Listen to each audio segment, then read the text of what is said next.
মক্কায় এক কোরাইশ নেতা ছিল, অহংকারী, উদ্ধত আর ইসলামের ঘোর শত্রু।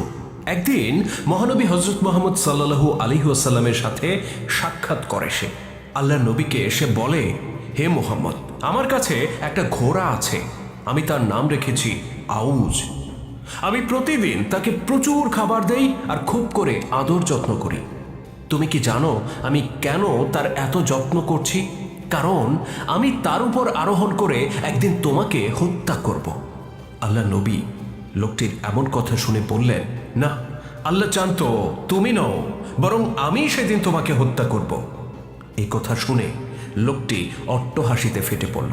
সে বলল, যেদিন মুখোমুখি হব সেদিন দেখা যাবে কে কাকে হত্যা করে। অতঃপর সে রাসূলুল্লাহকে বিদ্রূপ করতে করতে চলে গেল। আল্লাহ নবীকে হত্যার চ্যালেঞ্জ ছুড়ে দেওয়া এই লোকটির নাম ছিল উবাই ইবনে খালফ। মক্কার এক ধনাঢ্য পরিবারের সদস্য ছিল সে। হযরত বেলাল রাদিয়াল্লাহু তাআলা আনহুর মনিব উমাইয়া ইবনে খালফ ছিল এরই বড় ভাই। উমাইয়া সেই ব্যক্তি যে বেলাল রাদিয়াল্লাহু তাআলা আনহুকে উত্তপ্ত মরুভূমিতে শুইয়ে রাখত আর বুকের উপর পাথর চাপা দিয়ে রাখত। বড় ভাই উমাইয়ার এই নিষ্ঠুর আচরণের প্রতি সমর্থন ছিল তার ছোট ভাই উবাইয়ের। তারা দুজনেই চাইত এই পৃথিবী থেকে ইসলামের চিহ্নটুকু মুছে যাক। রাসূলুল্লাহর মাতৃভূমি মক্কার এই রকম প্রভাবশালী ব্যক্তিদের অত্যাচারে একসময় টিকতে না পেরে আল্লাহ নবী তার সাহাবীদেরকে নিয়ে মদিনায় হিজরত করেন। এই অবস্থায় উবাই ইবনে খালফ তার ঘোড়ার যত্ন আরো বাড়িয়ে দেয়। সে জানত যে কোনো সময় মক্কার কোরাইশ আর মদিনার মুসলিম এই দুই পক্ষের মধ্যে একটা গন্ডগোল তো বাঁধবেই। বাস্তবেই হিজরতের মাত্র 1 বছর পর কোরাইশদের নেতা আবু জাহেল মুসলিমদের বিরুদ্ধে যুদ্ধের ডাক দেয়। এই যুদ্ধে উবাই ইবনে খালফেরও যোগ দেওয়ার কথা তো ছিল, কিন্তু এর কিছুদিন আগেই একটা ঘটনা ঘটেছিল। উবাই ইবনে খালফ একদিন রাতে স্বপ্নে দেখেছিল একটা ওট তাকে পায়ের তলায় পিষ্ট করে ফেলছে। এই স্বপ্নটা দেখার পর সে ভীষণ রকমে ঘাবড়ে যায়। সে ভাবতে থাকে এটা তার জন্য একটা অশুভ ইঙ্গিত। তো আবু জাহেল যুদ্ধের ডাক দিলে বড় ভাই উমাইয়া ইবনে খালফ উবাইয়ের কাছে ছুটে আসে এবং তাকেও এই যুদ্ধে যোগ দিতে বলে। উবাই তখন বলে, আমি স্বপ্নে দেখেছি একটা ওট আমাকে পায়ের তলায় পিষ্ট করে ফেলছে। আল্লাহর কসম, এই যাত্রা আমাদের কারোর জন্যই মঙ্গলজনক হবে না। উমাইয়া তখন তাকে কাপুরুষ অভিহিত করে সেখান থেকে চলে যায় এবং কোরাইশ বাহিনীর সাথে মদিনা অভিমুখে যাত্রা করে। কিন্তু উবাই যে আশঙ্কাটা করেছিল যুদ্ধের ময়দানে, সেটাই সত্য হয়েছিল। এটা ছিল বদরের যুদ্ধের ঘটনা। সেখানে মুসলিমদের হাতে 70 জন কোরাইশ নিহত হয়। এই নিহতদের তালিকায় তার বড় ভাই উমাইয়া ইবনে খালফও ছিল। এমনকি আবু জাহেলও নিজেকে রক্ষা করতে পারেনি সেদিন। উবাইয়ের কাছে যখন এই খবর পৌঁছে, বিশেষ করে তার বড় ভাইয়ের মৃত্যুর সংবাদটা সে যখন জানতে পারে, সে ভীষণ ক্রোধে ফেটে পড়ে। নিজের ভাইয়ের মৃত্যুর বদলা নেবার শপথ নেয় সে। উবাই বলে, আল্লাহর কসম করে বলছি, পরবর্তী যুদ্ধে আমি অবশ্যই যাব আর মুহাম্মদের মুখোমুখি হয়ে তাকে হত্যা করব। অতঃপর প্রতিদিন নিজের তরবারিতে শান দিতে থাকে উবাই এবং নিজের ঘোড়ার প্রতি আদর যত্ন আরো বাড়িয়ে দেয় সে। পরের বছর বদরের বদলা নেবার জন্য কোরাইশরা মদিনা অভিমুখে ফের যাত্রা করে। এটা ছিল উহুদের যুদ্ধযাত্রা। উবাই ইবনে খালফও এবার তাদের সঙ্গী হয়। একজন তাকে ঠাট্টা করে বলে, কি খবর ইবনে খালফ, তুমি তো বলতে তুমি মুহাম্মদকে হত্যা করবে। তুমি কি আসলে এটা করতে পারবে, নাকি আগের বারের মতো এবারও যুদ্ধ শুরু হওয়ার আগেই পালিয়ে আসবে? উবাই বলে, সেটা তোমরা শীঘ্রই দেখতে পাবে। অতঃপর কোরাইশ বাহিনীর সাথে বিশাল সমারোহে যাত্রা করে উবাই ইবনে খালফ। উহুদের যুদ্ধ ছিল মুসলিমদের জন্য একটা ভীষণ পরীক্ষা। যারা ইতিহাস জানেন তাদেরকে নতুন করে বলে দিতে হবে না যে এই যুদ্ধে মুসলিমরা কতটা বিপর্যয়ের মধ্যে পড়েছিল। বিষয়টা আমরা বিস্তারিত আলোচনা করেছি এই পর্বে। আপনি চাইলে আই বাটন বা ডেসক্রিপশনে দেওয়া লিঙ্কে ক্লিক করে দেখে আসতে তো পারেন। তো উহুদের ময়দানে মুসলিমদের এই বিপর্যয় সৃষ্টি হলে উবাই ইবনে খালফ আল্লাহর নবীকে টার্গেট করে। সে দেখতে পায় মুসলিমদের অনেকেই ময়দান ছেড়ে পাহাড়ে আশ্রয় নিয়েছে, বাকিরা বিচ্ছিন্নভাবে এখানে সেখানে যুদ্ধ করছে। নবী মুহাম্মদ সাল্লাল্লাহু আলাইহি সাল্লামের সাথে সে মাত্র কয়েকজন সাহাবীকে দেখতে পায়। উবাই তখন মনে মনে ভাবে, এটাই তো সময়। সে রাসূলুল্লাহর উদ্দেশ্যে এগিয়ে যায়। এ সময় তার সঙ্গী ছিল আউস নামের সেই ঘোড়াটি, যাকে সে এতকাল খাইয়ে দাইয়ে শক্তিশালী করে তুলেছিল। এদিকে রাসূলুল্লাহ সাল্লাল্লাহু আলাইহি ওয়াসাল্লামের পাশে থাকা সাহাবীরা দেখতে পান একজন কুরাইশ অশ্বারোহী এগিয়ে আসছে।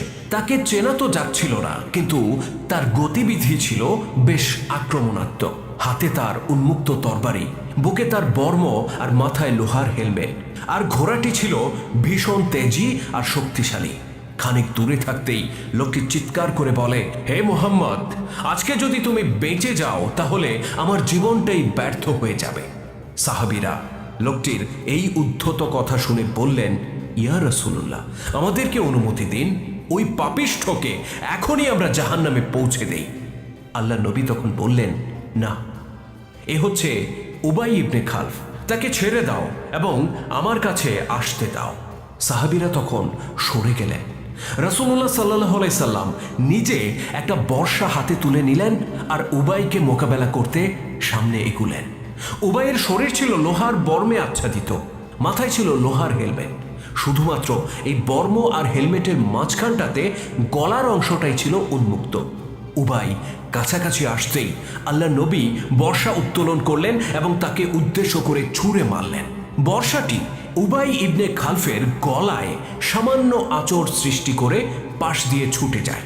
তেমন কোনো ক্ষতি তার হয় না, কিন্তু আশ্চর্যের বিষয়, ওই সামান্য আঘাতেই উবাই ইবনে খালফ ব্যাকুল হয়ে পড়ে। সে ভয়ে আঁতকে ওঠে এবং পালিয়ে নিজের সঙ্গী সাথীদের কাছে চলে যায়। উপস্থিত সাহাবীরা তো বুঝতেই পারছিলেন না লোকটি এত ভয় কেন পেয়েছে। এদিকে উবাই তার সঙ্গীদের কাছে গিয়ে ক্ষতস্থান চেপে ধরে চিৎকার করতে থাকে। মনে হচ্ছিল যন্ত্রণায় তার চেহারা নীল হয়ে যাচ্ছে। সে ছটফট করতে করতে বলে, হায়, মুহাম্মদ আমাকে মেরেই ফেলেছে, আমি হয়তো আর বাঁচবই না। তার আতঙ্কিত সঙ্গী সাথীরা তখন দ্রুত তার ক্ষতস্থানটা পরীক্ষা করে দেখল। তারা বিস্ময়ের সাথে দেখল সামান্য রক্তপাতও সেখান থেকে হচ্ছে না। তারা বলল, ইবনে খালফ, কি পাগলের মতো করছো? সামান্য আঁচড় লেগেছে মাত্র, এক ফোঁটা রক্তও তো বের হচ্ছে না, তোমার এত ভয় পাওয়ার কি কারণ? কিন্তু কে শোনে কার কথা? উবাইয়ের সেই চিৎকার আর থামেই না। সে ওই একই কথা বলতে থাকে যে সে আর বাঁচবেই না। তার সঙ্গীরা তখন ভাবে সে হয়তো ভয়ে পাগলই হয়ে গেছে। এই ঘটনার পর কেটে যায় বেশ কয়েক ঘন্টা সময়।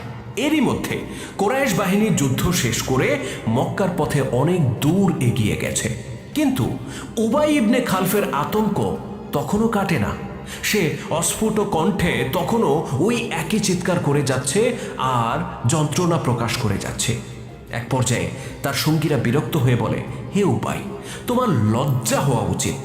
আমাদের কত ব্যক্তি কতভাবে আহত হয়েছে, কারো হাত নেই, কারো পা নেই, কিন্তু কেউ তো তোমার মতো করছে না। উবাই তখন ষাঁড়ের মতো ফোঁপাতে ফোঁপাতে বলে, তার কসম করে বলছি, যার হাতে আমার প্রাণ, যে কষ্ট আমি অনুভব করছি তা যদি জিল মাজাজে বসবাসকারী সকল মানুষের মধ্যে বন্টন করে দেয়া হতো, তারা সবাই মারা যেত। তার সঙ্গীরা বলে, কিন্তু মুহাম্মদ তোমাকে কি এমন আঘাত করেছে যার জন্য তুমি এত কষ্ট পাচ্ছ? উবাই তখন বলে, হায়, তোমরা যদি জানতে, একদিন সে আমাকে বলেছিল আমাকে হত্যা করবে। আল্লাহর কসম, আজকে যদি সে আমার উপর থুতুও নিক্ষেপ করত, তবুও আমার প্রাণ বের হয়ে যেত। উবাইয়ের সাথীরা তার এই কথার কোনো তাৎপর্য তো বুঝতে পারে না। তারা অনেক কষ্টে তাকে সাথে করে মক্কার পথে এগিয়ে যায়। তবে উবাই ইবনে খালফের শেষ পর্যন্ত মক্কায় ফেরা হয় না। মক্কা থেকে 6 কিলোমিটার দূরে শারফ নামক স্থানে পৌঁছলে চিৎকার করতে করতে লোকটি মারা যায়। তার বিস্মিত সঙ্গী সাথীরা এই প্রশ্নের উত্তর কিছুতেই খুঁজে পাচ্ছিল না যে এতটুকু আঘাতে একজন মানুষের মৃত্যু কি করে হতে পারে। বস্তুত উবাই ইবনে খালফের এই পরিণতি তো সেদিনই লেখা হয়েছিল যেদিন সে আল্লাহ নবীকে হত্যার হুমকি দিয়েছিল, আর নবী বলেছিলেন, আল্লাহ চান তো তুমি নও, আমি তোমাকে হত্যা করব। আল্লাহ সেটাই চেয়েছিলেন। তাই ইবনে খালফের মৃত্যুর জন্য ওই আঁচড়টুকুই যথেষ্ট ছিল। মৃত্যুর আগে যে বিষয়টা সে নিজেও উপলব্ধি করতে পেরেছিল আর বলেছিল, মুহাম্মদ সাল্লাল্লাহু আলাইহি সাল্লাম যদি তার উপর থুতুও নিক্ষেপ করতেন তাতেও